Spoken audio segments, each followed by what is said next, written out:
É um dia triste porque o número de mortos e o número de infectados por essa pandemia não para de crescer no país.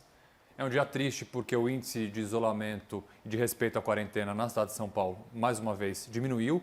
E é um dia triste porque no meio dessa crise de saúde pública sem precedentes, a gente tem também que lidar com uma crise política sem precedentes. Com certeza, a maior crise política do ainda jovem governo do presidente Jair Bolsonaro. Eu já publicamente, por diversas vezes, critiquei ações e omissões do senhor Sérgio Moro, tanto enquanto juiz de direito, quanto conduzindo também o cargo de ministro da Justiça. Mantenho essas críticas, mas também não posso deixar de elogiar e de aplaudir o corajoso discurso de demissão que o ex-ministro Sérgio Moro fez hoje. O que me pareceu desse discurso? Me pareceu o discurso de um homem que chegou ao seu limite. Limite esse que também parece ter sido atingido por uma série de apoiadores do presidente, apoiadores dentro e fora do parlamento. A minha pergunta, e a pergunta que eu queria deixar para os espectadores, é a seguinte: esse limite não pareceu alto demais? Porque onde é que estava essa indignação do ex-ministro Sérgio Moro e também dos apoiadores do presidente, quando diversas denúncias envolvendo pessoas extremamente próximas, inclusive familiares do presidente, começaram a surgir? Onde estava essa indignação quando havia a proximidade clara de pessoas ligadas ao presidente com milícias? Onde estava essa indignação quando começou a ser investigado o Queiroz? Falando nisso, cadê o Queiroz?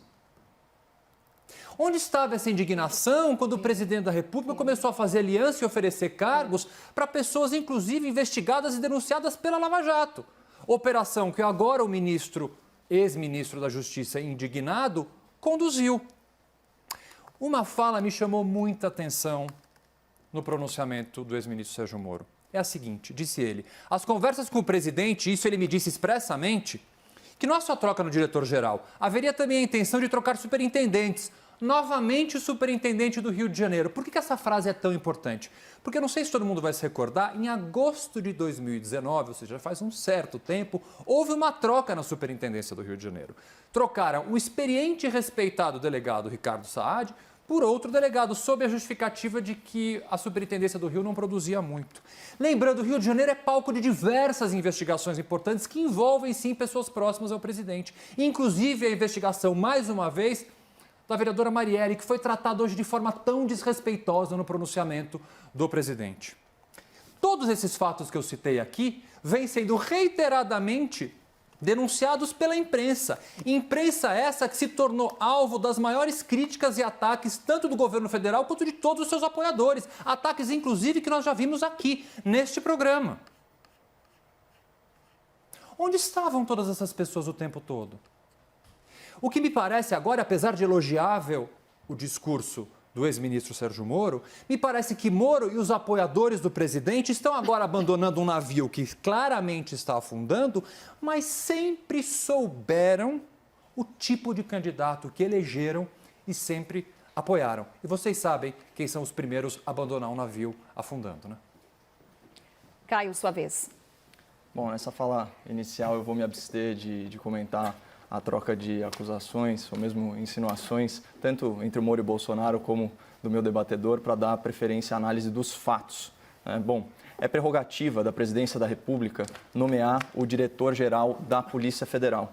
Portanto, o presidente não cometeu nesse ato qualquer ilegalidade, mas ele não manteve a sua palavra.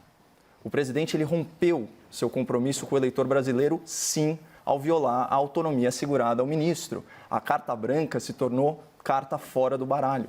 Eu reitero aqui as palavras do próprio presidente. É integralmente dele, Sérgio Moro, o ministério. Sequer existe influência minha em qualquer cargo. Palavras dele. Mesmo assim, contrariando suas próprias palavras, Bolsonaro argumentou no seu pronunciamento que nunca abriu mão do seu poder de veto, ou seja, seu direito de barrar uma nomeação. Mas percebam que vetar um nome é muito diferente de indicar um nome. E essa era a real intenção do presidente. Em sua defesa, Bolsonaro também apelou para conceitos como a sua autoridade presidencial. Isso pouco importa. A Constituição, ela estabelece a verdadeira hierarquia. Todo o poder emana do povo. Políticos são apenas mandatários, passageiros. Por isso eu insisto, quebrar promessas com o eleitorado pode não ser uma falta legal, mas é uma falta moral. E falando nisso, eu peço licença aqui para estender um pouco a abrangência do meu comentário. Afinal, nós teremos aí meia hora para debater, a demissão do antigo juiz da Lava Jato. Eu enxergo, ou melhor, eu enxergava na administração federal um governo sustentado por 2 pilares: moralidade, valores e liberalismo, economia. A saída de um ministro que é ícone mundial no combate à corrupção provoca rachaduras visíveis no pilar da moralidade. Só que eu queria compartilhar minha preocupação com o outro pilar, que é o liberalismo econômico. Paulo Guedes é o ministro responsável por gerar mais de 640 mil empregos com carteira assinada, fazer o investimento privado subir 2,2%, aumentar o consumo da família brasileira em 1,8%, arrumar estatais, congelar contratações no funcionalismo e reduzir a participação do setor público no PIB. Mas essa visão econômica, visão essa que estava funcionando, entrou num estado de suspensão. O Congresso tirou o orçamento do governo federal, depois impôs uma bomba fiscal à União e agora setores do próprio governo querem adotar a solução populista de aumentar gastos públicos em obras e projetos. É algo similar ao PAC da Dilma e é inclusive financiado com dinheiro imaginário. O tal programa Pro Brasil foi lançado sem a presença do ministro da Economia e a mídia chapa branca já começou a elencar os supostos erros do Paulo Guedes à frente do seu ministério. Eu ouso dizer que o ministro Guedes hoje está muito desconfortável.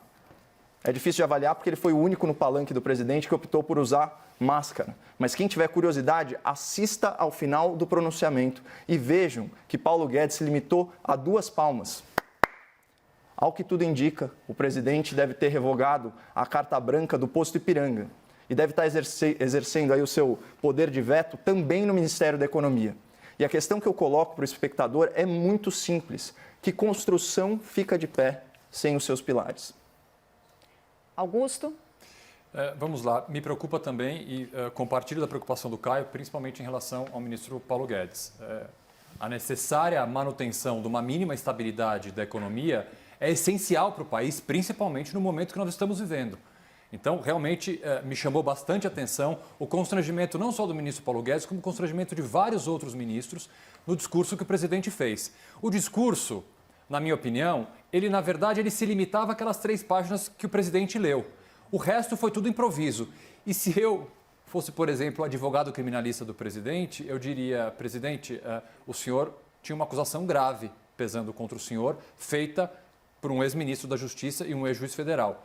Com o seu pronunciamento, as acusações se tornam muito mais graves. O senhor praticamente confessou a prática de crimes durante o seu discurso. Então aqui a gente vai muito além de uma simples quebra de promessa de autonomia ou de carta branca para a gerência da Polícia Federal pelo ministro. Nós temos notícia, isso são fatos, e eu sempre, quando eu vou aqui, de alguma forma, mencionar a possibilidade de alguém praticar um crime, lembre que quem está falando aqui é uma pessoa que tem no seu núcleo essencial da vida a defesa de pessoas acusadas de crime. Então a presunção de inocência deve valer para todos, deve valer inclusive para as pessoas que a gente não concorda, mais até para as pessoas que a gente não concorda. Então a presunção de inocência existe para o presidente da República, claro que existe, mas o fato é que a manifestação dele hoje e os termos da manifestação dele aproximam muito a conduta dele à prática de crime, especificamente num ponto que me chamou bastante atenção quando ele confirma acusações do ministro Sérgio Moro de que no caso específico que ele menciona Mossoró, não sei se vocês se recordam, não sei se todo mundo lembra desse caso,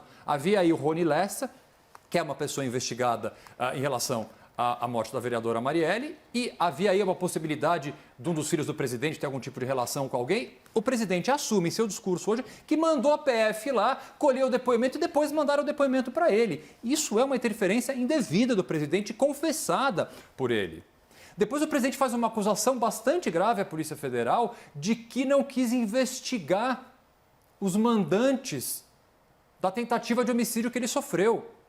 Parece esquecer o presidente que não apenas um, mas 2 inquéritos foram instaurados pela Polícia Federal para investigar justamente isso. E os 2 inquéritos chegaram a uma conclusão de arquivamento, que não há indícios nenhum que consigam linkar possíveis financiadores ou possíveis mandantes desse crime. É justo o presidente querer isso? É justo o presidente querer isso. Mas afirmar que praticamente teve que pedir um favor e deixar, de certa forma, mostrada o seu inconformismo apenas e tão somente porque o resultado daquela investigação não é aquele que ele queria, mostra sim como funciona a cabeça do presidente da República quando se trata de uma investigação que envolve o resultado da investigação tem que ser aquele resultado que ele quer. E eu volto a dizer, esses fatos foram sendo demonstrados pela imprensa, sim, que é um dos maiores pilares, se não um dos mais importantes da nossa democracia, foram sendo desnudados pela imprensa dia após dia.